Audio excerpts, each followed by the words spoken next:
Hey folks, Liver here once again. Welcome back to another video. I hope you enjoyed my first reaction video on Zootopia 2. That's on my channel right now. Guys, remember, just for my YouTube shirt here. Remember, it's Levi McNally 983 with a mass profile picture. Now, for those that are new to the channel, thank you for the 411 subs. And if you're new here, welcome. I actually tell you guys, I do have another YouTube channel, but I lost that account. You can watch videos on that other channel. It has Batman on it. Well, Batman Mask of the Phantasm on it. If you just look me up, it's there. I do put those videos on this channel from another channel, but don't sub to that one. If you're subscribed to this channel, stay sub to this one.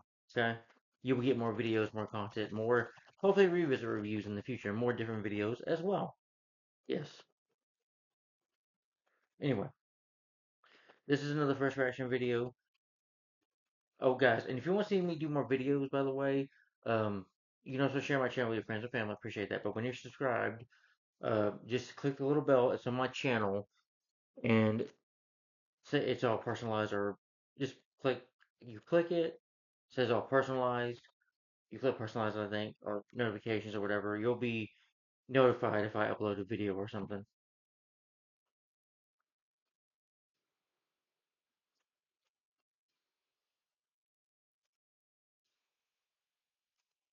Yeah, it'll notify you when I do a review, something like that, or a video. You'll be notified when it's uploaded. You know, just in case you say, "Oh, I look forward to see what Levi's next video is." That's when you click the little bell when you get all personalized, and it'll pop up on your phone, or your computer, whatever. You know, or if you have like some people have watches, they're probably upload there too, probably, but I don't know if it does that. But with technology nowadays, it's 2025, so yeah. Anyway, this is a first reaction video on another sequel that is a sequel. The first film came out in, I think,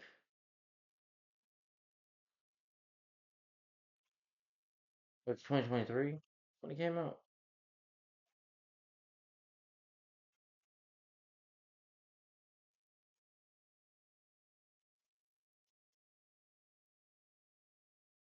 Oh yeah, the first one was 2023. This is Five Nights at Freddy's 2, which honestly I did not like this sequel. I'm gonna say right off the bat, my first reaction is this sequel sucked. I thought this was awful. I saw this last Saturday. This sequel, honestly, I thought it sucked. The first movie, I think, is okay. I don't mind. I don't mind the first movie. It's okay, you know. But this sequel, I really felt the sequel was unnecessary. Honestly, Black Phone 2, now I think about it, Black Phone 2, I'd rather watch that again. Now I think about it, that's probably just a better sequel. Because the premise and the story was more better in that movie, to be honest. Yeah, okay, they did kind of take some things from Freddy Krueger, but maybe it was from Nightmare on Elm Street a little bit. Take some things like with Friday 13th, but at least they had elements, aspects of that movie that was interesting. This movie, first of all, what the story's about, though. Yeah, and my theater experience was terrible, which I'll get to in a minute. You know, I'll talk about the movie. So basically, after the first movie, 1 year has passed since Supernatural Nightmare Freddy Favar's Pizza. Former security guard Mike, played by what's his fucking name? Josh Hutcherson. Yeah, he escaped the truth from his 11-year-old sister Abby concerning the fate of her animatronic friends. When Abby sneaks out to reconnect with Freddy, Bonnie, Chica, and Foxy, she sets in motion a terrifying series of events that reveals our secrets about the true origin of Freddy's, his past and stuff. Yeah, but I won't spoil anything. And for the cast, though, you do have Josh Hutcherson coming back, Elizabeth Law. You get Wayne Knight in this sequel. Skeet Ulrich and Matthew Lillard, they do come back, but they're really underused. Skeet Ulrich was barely in this movie; just had one scene, and that was about it. Yeah, people say the film received good, but it was a success at the box office on a $36 million budget, $51 million budget, estimated to be around that. It made $173.8 million, but it wasn't as successful, I'm sure, as Black Phone 2 or as especially Zootopia 2. Yeah, and I don't want to hear, oh, this was made for the fans. Like, I don't care about that crap. I've liked a lot of movies. There's a lot of movies based on video games like this. There's a lot of movies based on books, comic books, a movie based on something, based on a true story. There's movies based on a lot of things. Who gives a crap, you know, about what it's based on? I don't. Any positives I get the movie? Well, first of all, the story was a mess. You have the origin of this girl named Charlotte. You see what happens to her in the beginning. These adults are being assholes to her. The the way she gets killed off, it reminded me of Scream 2 a little bit. The opening Scream 2 with Jada Pinkett Smith, her character, she dies in the second movie. She gets killed off in the theater to go see Stab, and that's a much better sequel than this, by the way, way better. Um, but the story's a mess because the main actress and Josh Hutcherson, they don't, Elizabeth Law, whatever. Well, yeah, she was not very good. She has like nightmares about her father throughout the sequel. Josh Hutcherson, he's just there to help things, and of course, you have a scene again where this girl and this crew from Spook Show, whatever they come in, they get killed. Okay, when Charlotte she possesses somebody in the movie, it does look creepy. But compared to Evil Dead, which I've never seen, Evil Dead I'm sure is much creepier. Possession movies out there, even the Exorcist part, which movies I would never watch, probably would be more scary than this. It did look creepy, but honestly, I didn't care. The film was very boring. The audience saw it would I probably just enjoy it. Now the cast, Josh Hutcherson looks bored. I don't think he was bad at all. I just think he looks bored through these movies. He just looks bored. He's not even trying. Honestly, he's just not trying. He looks like he's bored. They try to have a comic relief character. Wayne Knight looks like he's doing good. He's playing a teacher that's a jerk, but Chica, spoiler alert, he gets killed by Chica. I won't say how though, but the death scene's lame. Oh yeah, these movies don't show no blood either. So how come they're amazing? Or maybe for the fans. Don't you want to see a rated R version of this movie? I mean, clearly, if you're gonna make this supernatural horror movie, shouldn't it be rated R? Hmm. Even the first movie don't have no blood. They don't show no blood. Yeah, Bloomhouse. This is made from Bloomhouse, right? Yeah, Bloomhouse Productions. Let's see. They made the Happy Death Day movies. Those should have blood in, but I do enjoy those movies. Freaky. I like Freaky with Ideas Misuse with Vince Vaughn and Catherine Newton. I like that movie. That movie has some blood in it. Alan Rickman, man, the way his character dies in that movie. I mean Alan Rickman, Alan Ruck. Sorry, the way his character died was cool. At least the Halloween franchise has some blood in it. Live Phone has some blood in it. Yeah,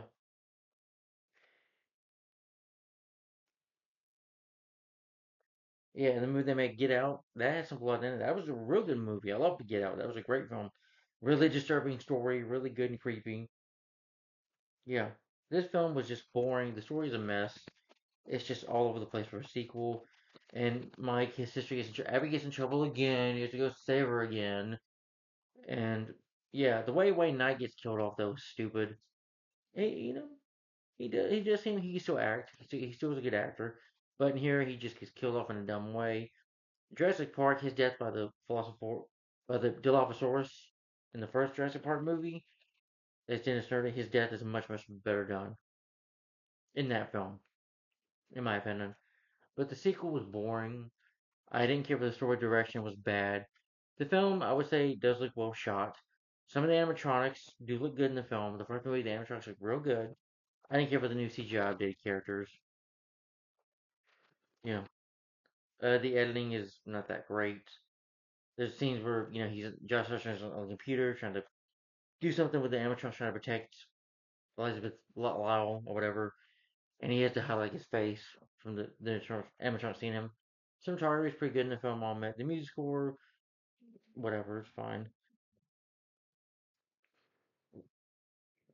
But the film is not that long, but it's just boring to sit through. The story makes no sense. It's just an unnecessary go. None of my theater experience was terrible. I know people laugh and sometimes jump during movies. Some people make noise they laugh really hard sometimes. It's fine. But I don't think I ever want to see a Blumhouse movie like this again in the theaters because there's these two teenagers, one talking behind me, one just, acting weird. Maybe some. I want to make somebody who's different. I'm not making fun of somebody who's different. I'm sorry. But There's two teenagers. They're talking and chatting. I got two teenagers. One, two. It's like him and his friend, and then I got teenagers. They're four friends. They're chatting throughout the whole movie. Some guy sitting next to me. He's chatting. Oh, you shouldn't do that. Oh, this gonna kill. Oh, something's gonna come up. Oh, we shouldn't have done that. Oh, this and that. Oh, blah blah blah. I'm like, and then the teenagers are talking. Yeah, let's talk about this. They're just chatting through, doing commentary throughout the whole movie, and I'm like, I was just annoyed. I'm like these idiots talking. People, when you're in a movie theater, I don't care how old, I don't care if you're a teenager. Shut up. You know, just shut up. Two words. Shut up. When you're in a movie theater, keep your mouth shut. You can laugh during the movie, but if you're gonna talk to somebody, oh, they just whisper, whisper. I'm not saying somebody's deaf, but when you're in theater, I don't want to hear somebody, raise their voice. Don't raise your voice and start talking. I'm trying to watch the movie. I'm not trying to focus on you talking. That's distracting. So the experience was terrible.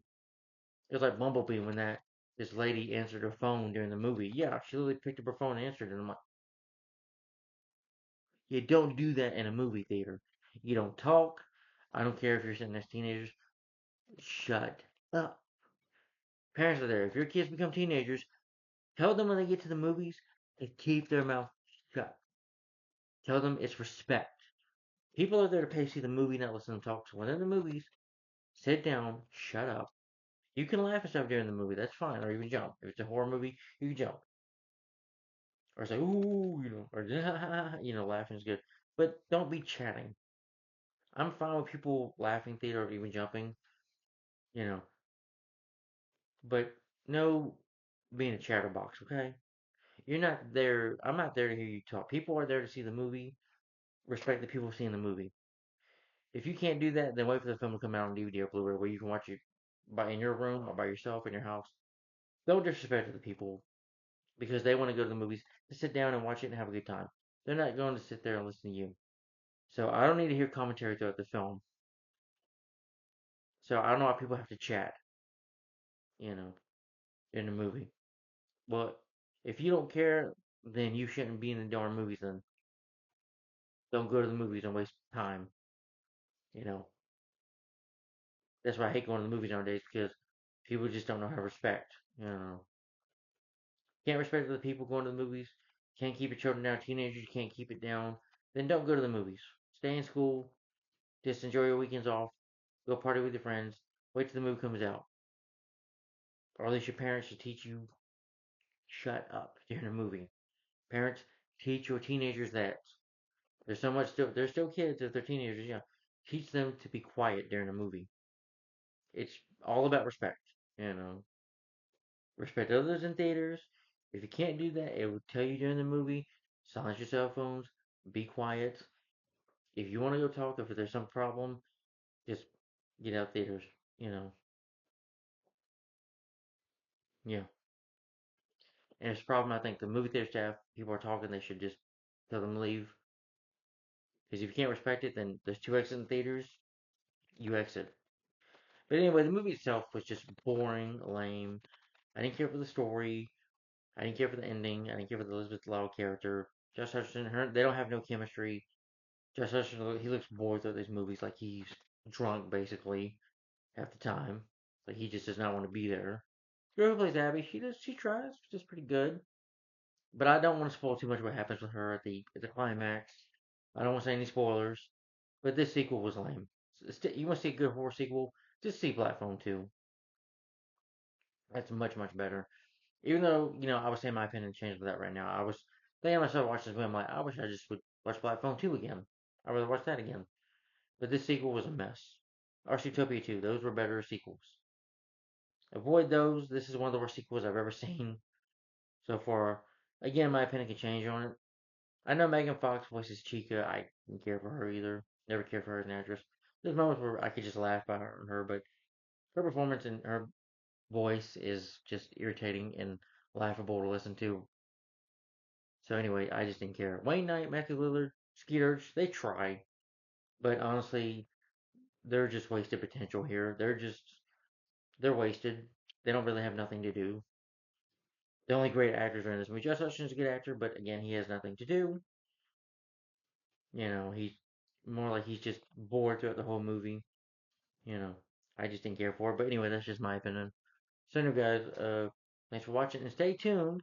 Hopefully this Friday, I gotta work this full week, but hopefully this Friday, stay tuned for a Christmas review.